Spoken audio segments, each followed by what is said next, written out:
Hello everyone. इस lecture में हम लोग बात करने वाले हैं colour of white light with their wavelength and frequency. तो सपोज कर लेते हैं कि अपने पास कोई एक सोर्स है, this is the source which is emitted the light. ये कोई एक सोर्स है और ये हर एक डायरेक्शन में लाइट को इमिट कर रहा है। उधर से हमने एक लाइट ले लिया और ये लाइट अगर वैक्यूम में चलता है तो वाइट कलर की लाइट होगी, वाइट लाइट होगी। और वाइट लाइट आपको पता होना चाहिए कि वो वैक्यूम में या एयर में सेम स्पीड से चलता है और वो सब सेम स्पीड से चलेगा। और वाइट लाइट होता क्या है, it is the prominent colour in white light are violet, indigo, blue, green, yellow, orange and red.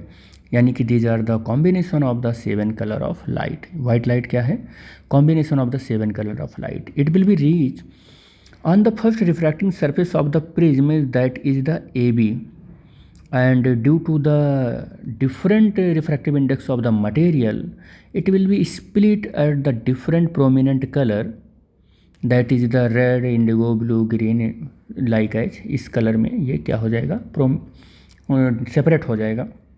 इसे हम क्या बोलते हैं, इसे बोलते हैं स्प्लिटिंग ऑफ लाइट। क्या बोलते हैं इसको, स्प्लिटिंग ऑफ लाइट, या हम इसी को कह सकते हैं डिस्पर्जन ऑफ लाइट। ठीक है, आप ऐसा भी कह सकते हैं कि the phenomena of the splitting of white light by the prism into the constituent colour is known as dispersion. इसी को हम डिस्पर्जन भी बोलते हैं, जो कलर डिफरेंट कलर इस प्रिज्म के रिफ्रैक्टिव इंडेक्स की वजह से अपने कॉन्स्टिट्यूएंट कलर में डिफरेंट कलर में वो क्या हो गए, सेपरेट हो गए।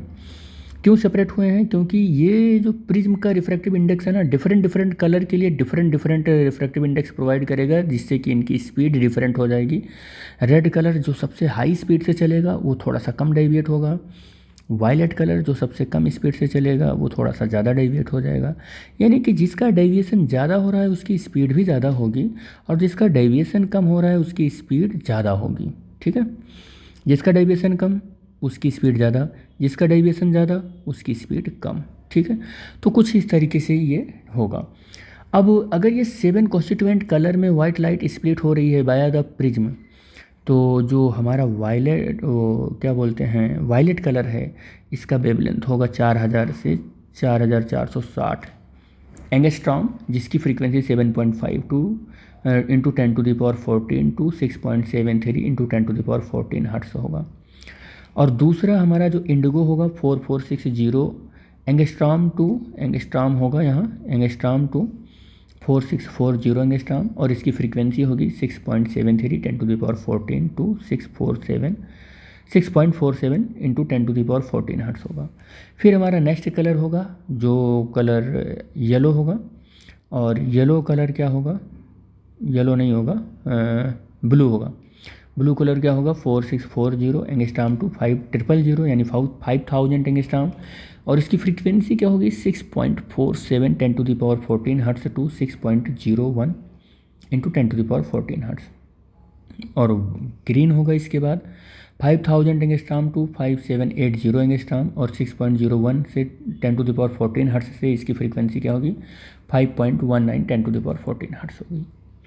फिर नेक्स्ट कलर हमारा क्या होगा, जो येलो है, येलो का वेवलेंथ 5780 एंगस्ट्रॉम टू 5920 एंगस्ट्रॉम, और फ्रीक्वेंसी होगी 5.19 10⁻14 हर्ट्स टू 5.07 10⁻14 हर्ट्स होगा।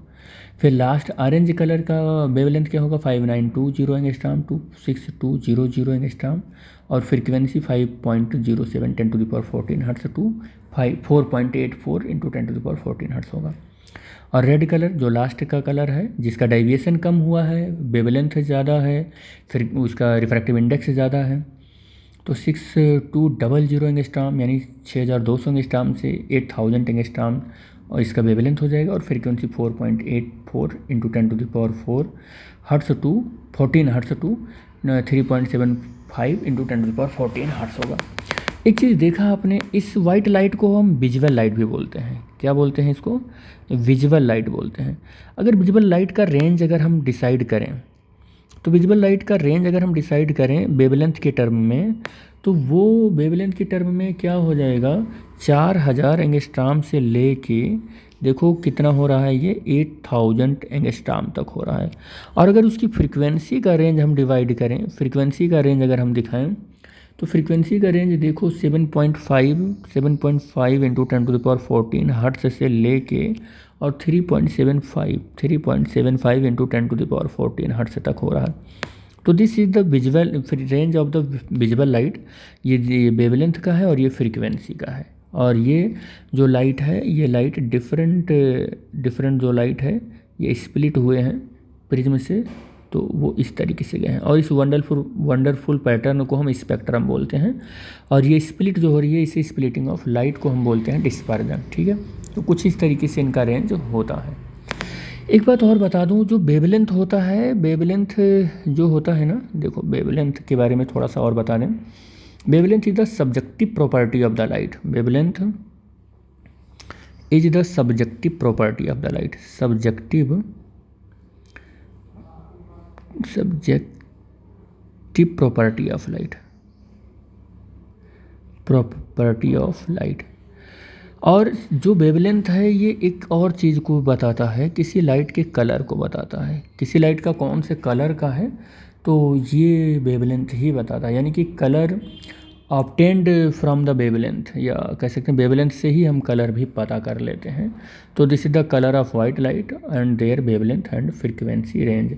हमने इनके वेवलेंथ पर डिस्कशन किया, इनकी फ्रीक्वेंसी पर डिस्कशन किया, और कैसे ये स्प्लिट होता है उस पर भी हमने डिस्कशन किया। ठीक है, और मैं बता दूं आईसीएससी के लिए वेवलेंथ अगर कहीं पर लिखना है तो नैनोमीटर में लिखा जाता है। आईसीएससी में गाइडलाइन है कि किसी भी लाइट की वेवलेंथ नैनोमीटर में लिखो। तो आप वेवलेंथ अगर लिखते हैं तो 4000 ना लिखकर 400 नैनोमीटर लिखना आप वेवलेंथ, और 800 नैनोमीटर लिखना ये। और आपको पता है कि 1 नैनोमीटर इक्वल टू 10⁻⁹ मीटर होता है।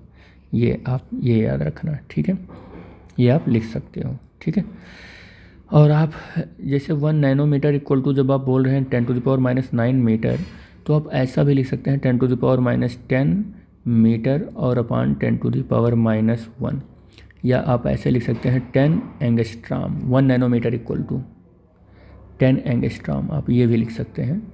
लेकिन आप नैनोमीटर याद रखें और 400 to 800 नैनोमीटर ही रखें। ठीक है, तो ये है। हम लोग नेक्स्ट लेक्चर में डिस्पर्जन पढ़ेंगे, और बेसिकली हमने डिस्पर्जन बता दिया, लेकिन अलग लेक्चर में हम इसको कर ही लेंगे। ओके बेटा।